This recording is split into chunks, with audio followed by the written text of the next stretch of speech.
Papa-spray tayo ngayon dito mga ka-farmers ng insecticide na bago po yun mga ka-farmers na ginagamit dito sa aing talungan, no. So yung target insect niya po ay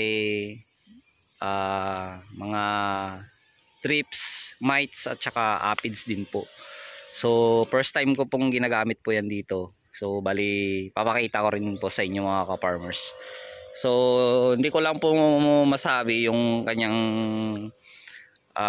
epekto dahil nga po ay ngayon ko pa lang yan ginagamit o ngayon ko pa lang pina-apply dito sa aking talungan. So okay naman po ang dahil ni-recommend po sa akin yan ng isa ko pong kaibigan. So halos po lahat ng insecticide na ginamit ko po dito ay siya po yung nagturo. Ayan, shoutout sa iyo Sir Noel Duque. So tulad po ng mga mga ka-farmers ng one shot, Pegasus at saka sa mga foliar na Yara Bortrac at saka Caltrac. So si Sir Noel po yung nag-advise po niyan sa akin na yan po yung gamitin ko po dito sa aking talungan. So at lahat po ng nagamit ko ay mga epektibo. So isa na rin po itong insecticide mga farmers na ginagamit ko po ngayon. So nirecommend po yan ni Sir Noel Duque ngayon. At ngayon ay ginamit ko po dito sa aking talungan, no. So kahit halos wala akong napansing mga trips dito sa aking talungan, so kailangan na mag-apply ng insecticide na pamatay trips mga farmers. Huwag na po nating hintayin na magkaroon o dumami. So matik na po yan, no. Mag-apply po tayo ng insecticide na pamatay trips para pang prevention na po mga ka-farmers, no. Tulad po din po ng mga white flies, shoot borer at saka fruit borer, no. Wag na natin hintayin na magkaroon po ng ganyang mga insekto. So agad-agad na po tayong mag-spray. So pagkatapos ng harvest, so i-apply na po natin yung mga insecticide na kangailanganin natin sa ating talungan. So wag na nating hintayin na magkaroon pa ng mga insekto. Dahil kapag magkaroon na po mga ka-farmers ng insekto sa ating talungan at mag-severe na po, so doon na po tayong mahihirapan sa pagpuksa nun at saka lalaki po yung gastos natin. Dahil kapag dumami yung mga insekto mga farmers sa ating talungan, talagang sari ng iba't ibang mga laso na po yung gagamitin natin. So gagastos po tayo. So habang wala o kaunti pa lang mga farmers yung insekto dito sa ating mga tanim, so mag-spray na po tayo, no. Huwag na nating hintayin dumami pa.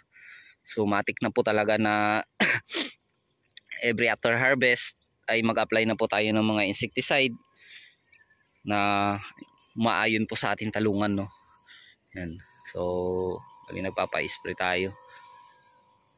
So yan lang po yung pag-spray namin mga farmers. Yung iba sa isang lane niya po ay pag nag-spray isang linya, isang beses lang po dinadanan. Dito po sa akin mga farmers ay sa isang linya back to back po yung pagpapa-spray ko. So dahil kapag dito sa side pag nag-spray, so itong side lang po yung matatamaan, no. Doon sa kabila wala, so kaya pinapaulit ko pa yan, pina-sprayan ko yan sa kabila. Tapos yung style po ng pag-spray, ilalim at ibabaw.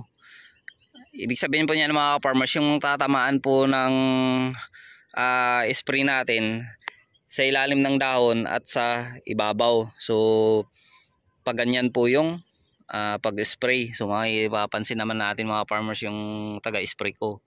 Ayan. Ayan, babaw ilalim po yan yung tira niya. Ayan. So yung ibang kasi mga farmers nag-i-spray, puro ibabaw lang yung tama niya. So yung insekto mga ka-farmers tulad po ng thrips, mites at saka aphids, sa ilalim po yan mga ka-farmers ng dahon. Yung trips, minsan may mapapansin ka po sa itaas. So meron din po yan sa baba.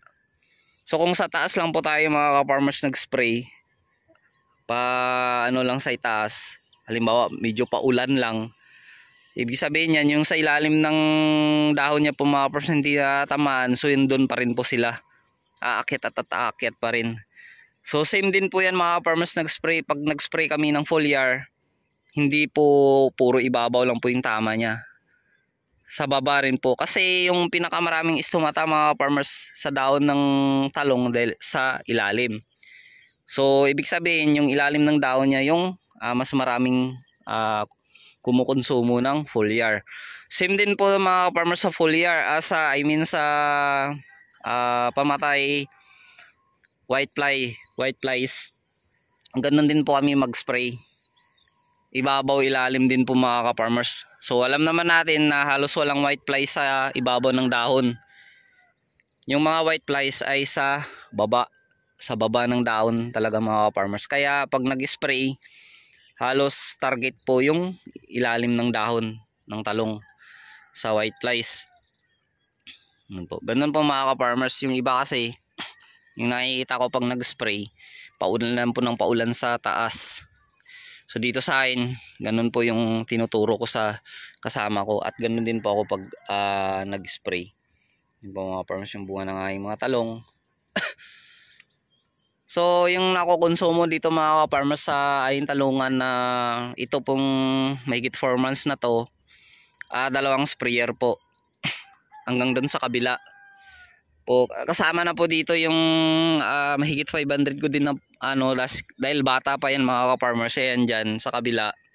So isang sprayer lang po yung nakukonsumo niyan. Pero kapag lumaki na po yan na tulad dito kalaki sa 4 months na to, kukonsumo din po yan ng dalawang sprayer. Pero bali sa kabuuan na to mga ka-farmers ay 3 sprayer po yung nakukonsumo ng pag-i-spray. So and bali papakita ko po mga ka-farmers yung insecticide na sinasabi ko. So hindi ko pa masabi mga farmers no, pero na epektibo po talaga kasi first time ko pong gamitin to. Ayan, ito pong Avid. So produkto po ito ng Agway. So yung timplada nito mga ka-farmers ay nasa 20 to 30 ml. So Avid po yung pangalan niya, 240 SC. So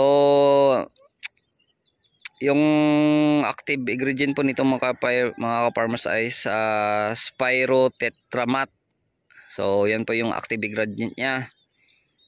So may mga inner ingredient po siya, dispersant, dipomer, antifreeze. Yan. So sa tingin ko siya mga ka-farmers, epektibo talaga siya. Ayan, may nakalagay po na trips. Yan o. So yung halos pinaggagamitan nito ay yung banana at saka pineapple no. Yan po yung mga insecticide niya, flowering trips, nematodes, nematodes ata, mealybugs at saka skill insects, white grubs at mites. Ayan, so flowering trips, ibig sabihin sa trips at saka mites.